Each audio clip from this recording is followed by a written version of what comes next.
በቀላሉ ሚዛን እቤታችሁ ውስጥ ማስተካከል እንደምትችሉ ታውቃላችሁ።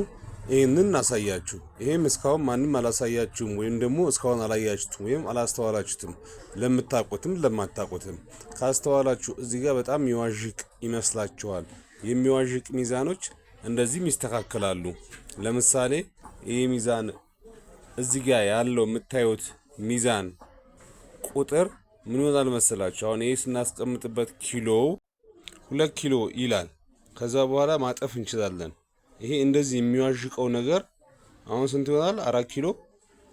ይህችን ስንነካት 4 ኪሎ ከ48 ይመጣል። ያ ደግሞ ምን ይባላል መሰላችሁ? kg/lb ይላል። እሱን ከነካችሁት እንደዚህ ይዋዥቃል። ያ እንዳይዋዥቅባችሁ ማድረግ ያለባችሁ ጥንቃቄ ወዲያውንም ያን መመለስ ነው።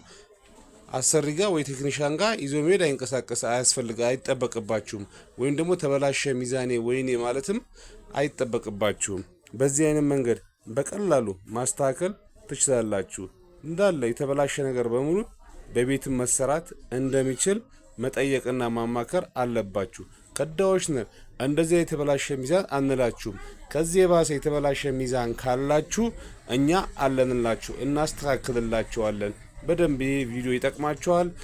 ላይክ አድርጉት፣ ኮሜንት ጻፉልን፣ ሼር አድርጉት፣ ፎሎ እያደረጋችሁ ተጠቀሙበት። መልካም ጊዜ ይሆንላችሁ።